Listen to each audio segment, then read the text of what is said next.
Welcome back, dear friends, to this humble space where we uncover the silent truths of the heart and mind. I'm grateful you've joined us again. Today, we are diving into a question that has echoed through the ages, a question so simple, yet so powerful, that entire philosophies have been built upon it. Why do we suffer from relentless mental chaos? Why, despite spiritual practice, prayer, meditation, and study, do so many of us remain restless, scattered, and tormented by endless thoughts?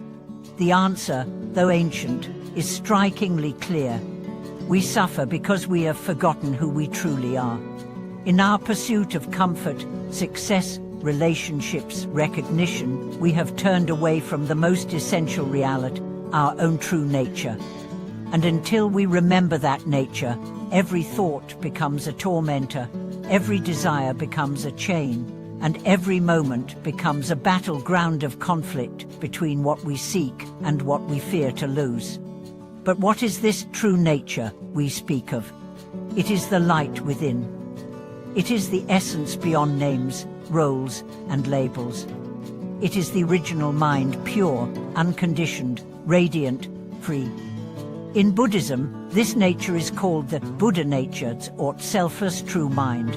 When we forget this inner reality, we fall into the trap of delusion, and delusion births suffering.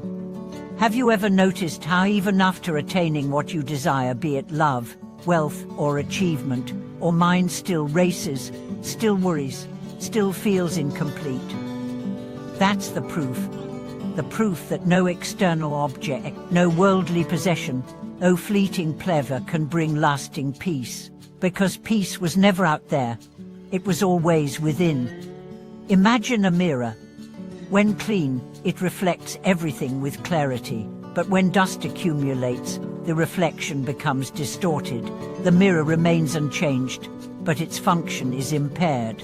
In the same way, our minds are pure at their core, but thoughts, attachments, aversions, these are the dust. They blur our vision, cloud our judgment, and fill us with agitation.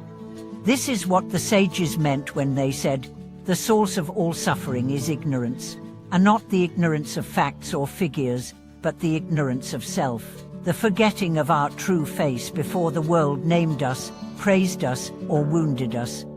And the consequences of this forgetting: endless distractions, relentless desires, uncontrolled emotions. Every time we cling to an identity, I am this, but I must have that. I was warmed, I need more. We pour gasoline on the fire of mental chaos. So how do we return to clarity? It begins with the recognition that thoughts are not the enemy, they are the symptom. The real issue is identification. The moment we believe, I am my thoughts, we become prisoners. But when we observe thoughts without ownership, without saying, "This is me," we create space. And in that space, peace begins to return.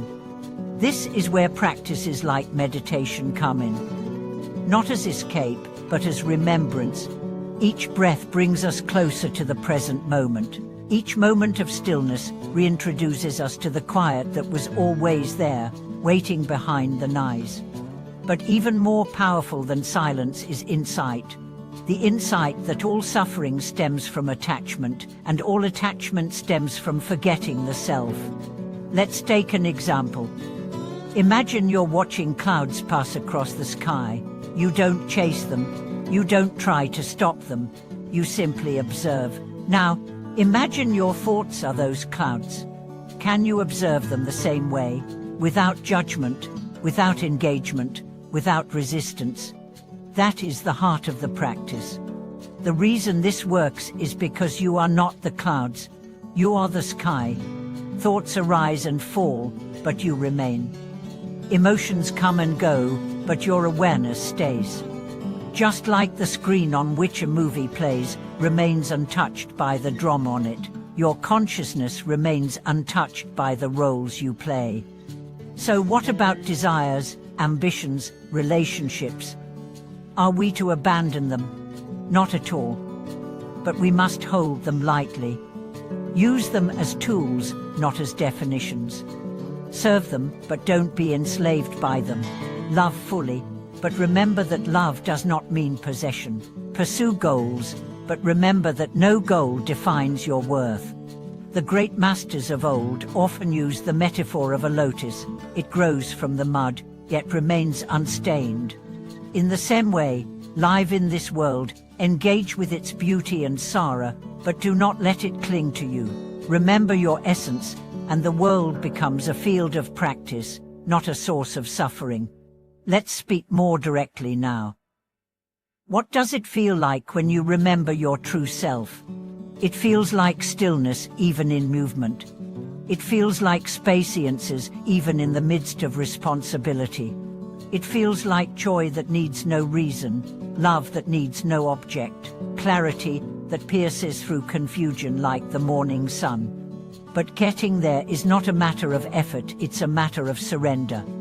The irony is that we spend our lives chasing what we already have. We look for happiness in people, achievements, acquisitions, but happiness is not something to be found. It is what remains when the search ends. A story comes to mind. There once was a man who spent decades searching for enlightenment. He climbed mountains, met masters, read scriptures. One day, exhausted and frustrated, he sat by a river and wept. A monk passed by and asked, "Why do you cry?" The man said, "I have searched everywhere for enlightenment, but it always escapes me." The monk looked at him kindly and said, "You have searched everywhere except the one place it was hiding." "Where?" the man asked. "Right where you are," said the monk. This is the secret. Stop looking elsewhere. Sit, breathe, witness, and you will see the very ground you stand on is sacred. The very being you are is divine. The very moment you inhabit is eternity. You don't need to fight your thoughts. You need to see through them. You don't need to suppress your desires. You need to understand their source. You don't need to become better. You need to remember who you already are. And once this remembering begins, life changes. The noise softens, the fears dissolve, the questions fade, and in their place rises a quiet knowing. A knowing that cannot be spoken, only lived. You begin to smile at things that used to anger you. You begin to feel compassion for those who once hurt you. You begin to see beauty in places you never looked before. And most importantly, you begin to come home not to a place, but to yourself. This, dear friends, is the path, not of addition, but of subtraction, not of becoming, but of being, not of striving, but of surrender. So today, if your mind is racing, if your heart feels heavy, if your thoughts are loud, just pause. Close your eyes. Take a breath. And remember, you are not your thoughts. You are the awareness behind them. You are not the storm.